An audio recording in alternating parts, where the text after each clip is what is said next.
Bonjour et bienvenue à tous. Les coïncidences se produisent autour de nous tout le temps, mais en général, nous n'avons pas assez d'informations pour nous en rendre correctement compte. C'est pour cela qu'aujourd'hui, nous vous proposons de découvrir les 10 coïncidences les plus effrayantes capturées en vidéo. Mais d'abord, commençons par la question du jour. Laquelle de ces villes est la capitale du pays dans lequel elle se situe? Est-ce option A, Sydney, option B, Genève, ou encore option C, Brasilia? Si vous avez la bonne réponse, écrivez-la vite dans les commentaires et je vous donne la réponse en fin de vidéo.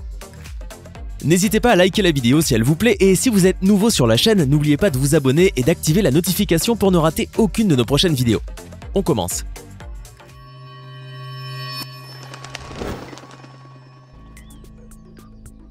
Rashawn Richardson était le joueur vedette de l'équipe Hillcrest Ice Basketball à Dallas au Texas.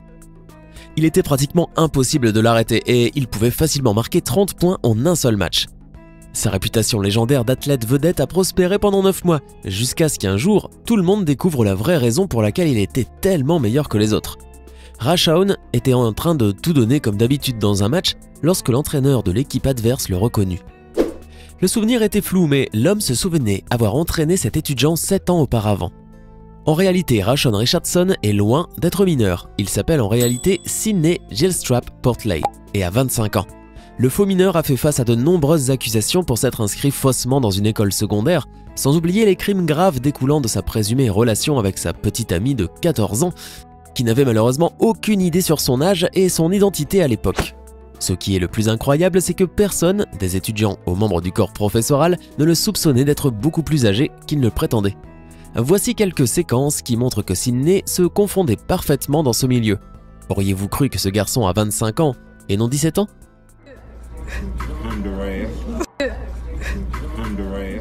Quoi qu'il en soit, s'il n'avait pas par coïncidence joué un match contre son ancienne équipe de lycée, Sidney aurait très bien pu rester à l'école jusqu'à aujourd'hui.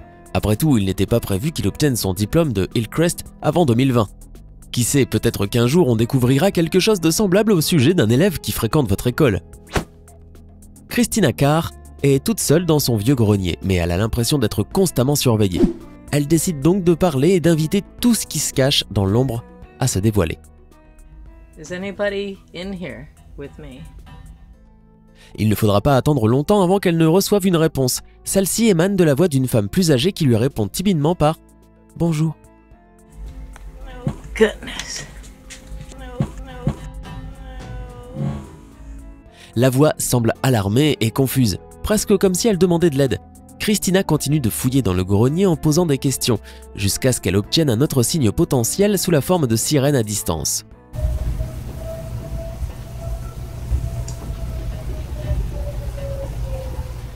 I hear some kind of alarm. Vous entendez? Dites-moi si vous pensez que cette alarme n'était qu'une coïncidence ou si vous croyez qu'une présence paranormale essayait en quelque sorte d'avertir Christina de rester loin du grenier. Comme beaucoup de youtubeurs, Jack Stevens utilise sa chaîne pour partager diverses vidéos de vacances et souvenirs de famille avec sa communauté. La plupart sont des séquences de voyages ordinaires, mais il y a une vidéo en particulier qui a été prise pendant son séjour à l'hôtel Biltmore à Providence, Rhode Island, et qui est extrêmement étrange. Il est tout seul dans sa chambre lorsqu'une grosse lumière se met à dérailler. Alors il décide de filmer cela pour en garder une preuve. C'est peut-être une coïncidence, mais c'est vraiment bizarre que les lumières ne semblent clignoter et s'éteindre que lorsqu'il en parle. And as you can see, that's the lamp. It's hanging. Let's see. Oh, okay. There it goes.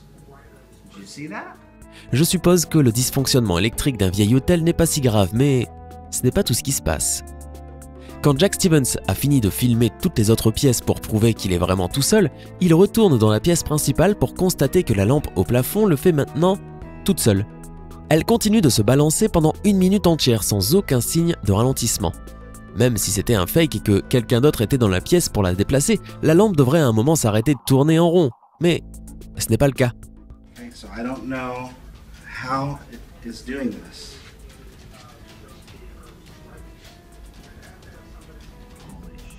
À ce stade, Jack Stevens est suffisamment flippé et doit quitter cet hôtel de sitôt. Good Morning America, une émission de télévision qui passe tous les matins aux États-Unis, était en train de finir leur quotidienne lorsque Robin Roberts, la co-animatrice, ne put s'empêcher de faire remarquer une similitude frappante entre un suspect d'une histoire précédente et son propre co-animateur, Josh Elliott. Le co-animateur Josh et le suspect se ressemblaient, et ce n'était pas la seule personne, c'était aussi le cas du journaliste qui avait enquêté sur l'incident et qui ressemblait aussi de façon troublante au suspect. Bien que les cas de coïncidence où un présentateur ressemble à un suspect puissent certainement paraître humoristiques, ils peuvent aussi être assez flippants. Ce suspect est quand même accusé d'avoir attaqué une femme après un accident de circulation. Espérons que le vrai coupable ait été présenté depuis devant la justice. Une journaliste fait un reportage basique au sujet de la circulation intense dans le comté de Gwinnett, en Géorgie aux États-Unis, lorsqu'elle s'arrête pour interviewer une personne qui passe par là. Le monsieur commente poliment les transports locaux pendant un moment puis reprend rapidement son chemin. La journaliste est ensuite contactée par la police pour un interrogatoire urgent. Un témoin dit avoir vu un homme braquer une banque, puis s'arrêter devant une camionnette pour mener une courte interview.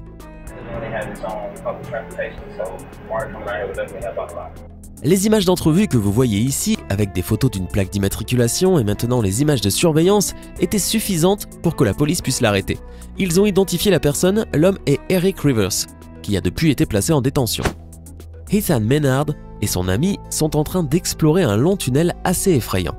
Pendant qu'ils commençaient sur l'obscurité du tunnel tout en essayant de garder leur calme, une voix soudaine d'un petit garçon retentit.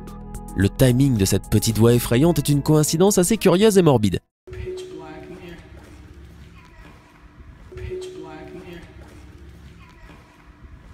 Il dit simplement bonjour au bon moment au cours d'une pause dans leur conversation. C'est à vous de décider s'il s'agit d'un canular, mais je pense qu'il y a de fortes chances qu'un événement paranormal s'y soit bien déroulé. Une équipe de journalistes faisait un reportage sur un braquage de banque au Minnesota aux États-Unis qui s'était produit la veille, quand soudain, un employé de banque sortit en courant pointant une personne hors caméra et scandant que le criminel se trouvait juste là-bas. Just 24 hours ago, this bank in North... What? Oh, that's the robber. L'employé de banque se lance alors dans un sprint vers le sujet qui montait dans une camionnette. Et il s'avéra que c'était un homme du nom de Ryan Lesko, qui avait dévalisé cette banque 2 jours de suite. Et coïncidence, l'équipe de journalistes se trouvait là pour parler du premier incident lorsque la même chose se déroula pour une 2e fois sous leurs yeux. Ryan Lesko a été capturé peu de temps après et condamné à près de 10 ans de prison. Cette coïncidence ne se reproduira donc pas de sitôt. Ces jumeaux sont nés dans les années 1940 et partagent une histoire étonnante pleine de coïncidences surprenantes. Ils ont été mis à l'adoption à 3 semaines et se sont retrouvés avec des noms de famille différents, mais ont eu les mêmes prénoms. L'un d'eux s'appelait Jim Springer et l'autre Jim Lewis. Mais pour réduire la confusion, je vais les appeler Jim et Lewis à partir de maintenant. Lewis savait donc qu'il avait un frère jumeau, mais Jim non. Et avec l'aide des tribunaux, Lewis a utilisé les papiers d'adoption pour retrouver son frère 39 ans plus tard. Lorsqu'ils se sont finalement rencontrés, les deux se sont rapidement rendus compte qu'ils avaient beaucoup plus en commun que la génétique. Ok, alors maintenant, écoutez ça. Ils ont tous les deux épousé des femmes différentes appelées Linda. C'est vraiment étrange, mais je suppose que c'est pas totalement impossible.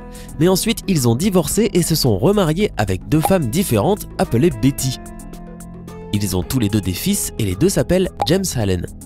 Ils ont même donné à leur chien le même nom de jouet. Ça devient encore plus fou.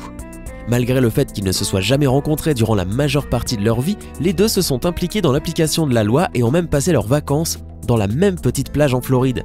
Les deux ont aussi des cousins différents nommés Larry. Leur cas était si phénoménal qu'une université a décidé de faire des tests pour évaluer leur connexion incroyable. Certains de ces tests étaient peu susceptibles de produire les mêmes résultats. Par exemple, ils étaient placés dans des pièces différentes et on leur demandait de dessiner une image de leur choix. Cependant, ils ont tous les deux choisi de dessiner un homme qui se ressemblait beaucoup dans les 2 versions.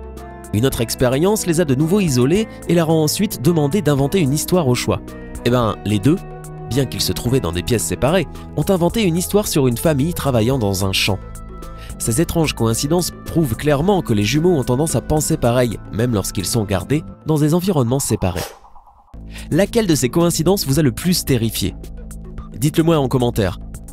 Sinon, Sydney est une ville d'Australie, dont la capitale est Canberra. Genève est une ville de Suisse, dont la capitale est Berne.